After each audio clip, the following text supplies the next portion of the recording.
Bueno, queridos oyentes de Opiniones acá en Radio Federal, hoy quiero compartirles unas ideas, unos conceptos que nacieron a partir de algunas cosas que escuché y leí ahora últimamente. Y se los comparto.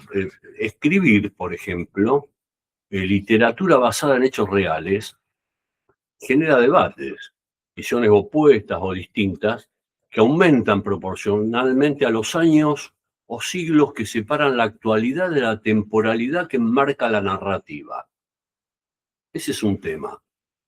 El otro tema, generador de confusiones y conclusiones erróneas, versión contemporánea, son los peritos. Según la definición que nos da el diccionario de la Real Academia Española, son personas que, poseyendo determinados conocimientos científicos, artísticos, técnicos o prácticos, informan bajo juramento al juzgador, a los jueces, sobre puntos litigiosos en cuanto se relacionan con su especial saber o experiencia.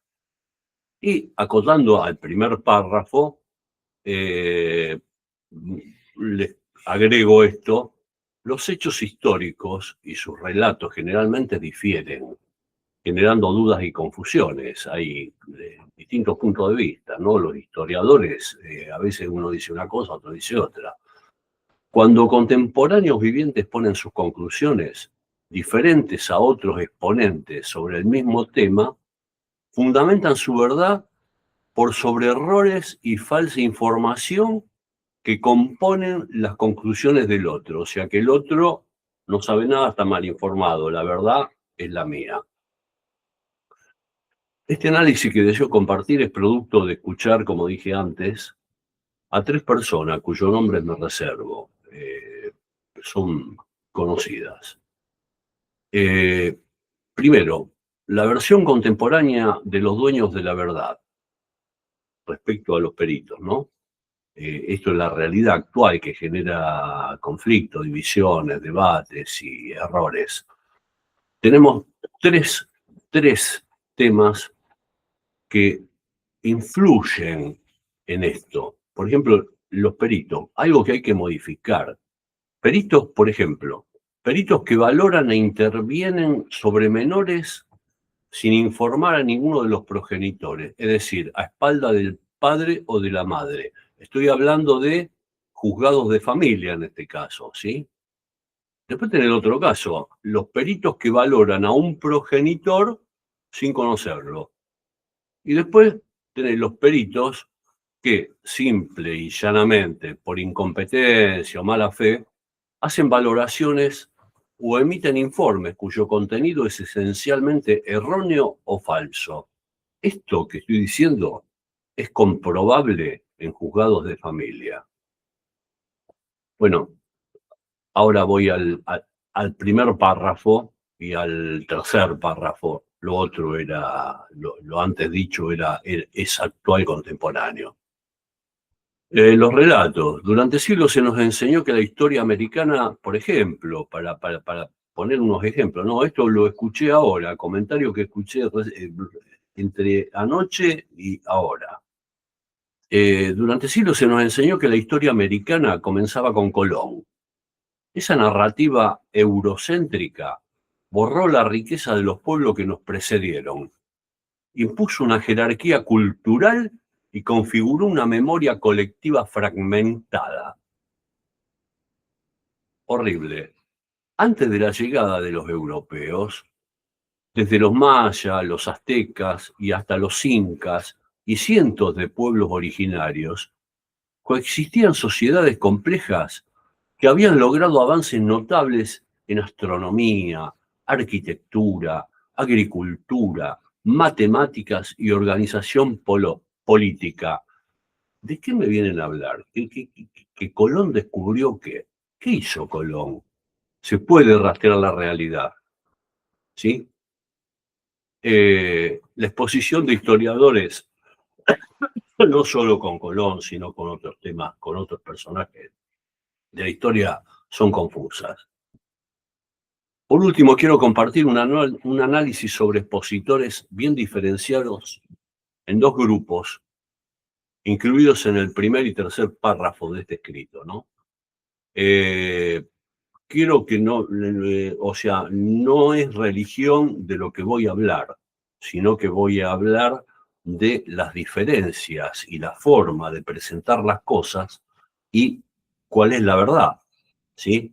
Porque uno se cree dueño de la verdad y otro. Entonces, esto es el manto sagrado, esto porque lo escuché justamente anoche de una persona muy prestigiada acá en Argentina. ¿El manto sagrado o el santo sudario? ¿Sí? El manto sagrado de Jesús, más conocido como la sábana santa, que se encuentra custodiada en la capilla en la Catedral de Turín, Italia, es una tela de lino. Muestra la imagen de un hombre con marcas de crucifixión y es venerada por muchos como el sudario utilizado para envolver el cuerpo de Jesús después de su muerte. Digamos, esto es creencia de los cristianos, ¿no? Para los creyentes cristianos, es la tela funeraria que envolvió el cuerpo de Jesucristo después de su muerte. Para los creyentes, más que una prueba científica, el manto es un signo visible del amor divino, una reliquia que invita a la conversión y a contemplar el sufrimiento de Jesús. Quiero aclarar que no estoy hablando de religión, sino de una gran diferencia que ahora vamos a ver. Porque, por otro lado, la autenticidad de la sábana santa ha sido objeto de intenso debate durante siglos.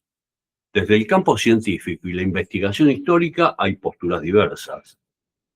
Los científicos han querido mirar el lienzo de distintas formas, con una mirada lejos del cristianismo y de lo que opinan la gente creyente. Por ejemplo, todo culmina, porque hay todo un trayecto que hablan de que el lienzo estuvo acá, después se lo llevaron en el siglo XIV, en el siglo VIII, en el siglo X, fue de acá para allá, y toda una cosa donde no se puede demostrar de ninguna forma, porque digamos, estos científicos dicen que los cristianos no pueden demostrar lo que están diciendo, ellos tampoco, el científico tampoco lo puede demostrar. Así que estamos con dos opiniones distintas, donde ninguno de los dos pueden demostrar fehacientemente lo que están diciendo. Por ejemplo, los científicos en 1988 hicieron la prueba del carbono 14, ¿sí? Donde el laboratorio dijo que el tejido sería medieval, nacido entre el año 1260 y 1390, muy lejos del Gólgota, ¿no? Pero otros estudios cuestionaron esa información. El lino habría sido contaminado por los incendios, las restauraciones, y lo escondieron de acá para allá, el paso de los siglos. Y, por ejemplo, el químico Raymond Rogers encontró polen del siglo I que es característico de Palestina en el manto. Y Giulio Fanti calculó una edad compatible con el tiempo de Jesús. O sea, creo que el manto sagrado no exige una decisión entre creer o negar. ¿Sí? Acá tenemos dos opiniones que ninguna es demostrable. Una es creen, por ejemplo, ¿cuál es el epílogo? La ciencia mide, la fe abraza. O sea, el manto sagrado no pertenece del todo a ninguna de las dos exponencias. Personalmente, y esto lo digo sinceramente, elijo el relato de un borracho, quien cuenta que estando en una playa de la costa rosarina, excedido en alcohol, sintió una presencia a su lado, que esa presencia cubría sus hombros con un manto que tenía un dibujo parecido a una persona. Y esta presencia le dijo, ya no beberás. Esto lo contaba el borracho, nadie le creía, y siguió contando el borracho, sin otra expresión el tipo que le dijo eso se fue caminando sobre las aguas del Paraná hacia las islas. Nunca supimos, nunca supe si el borracho dejó de beber. Eso nunca se supo.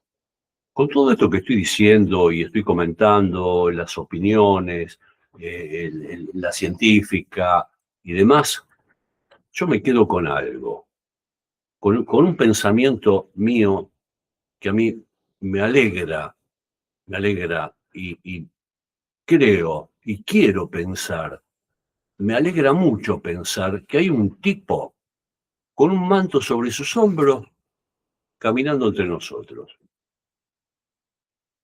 simplemente. Ah, vale.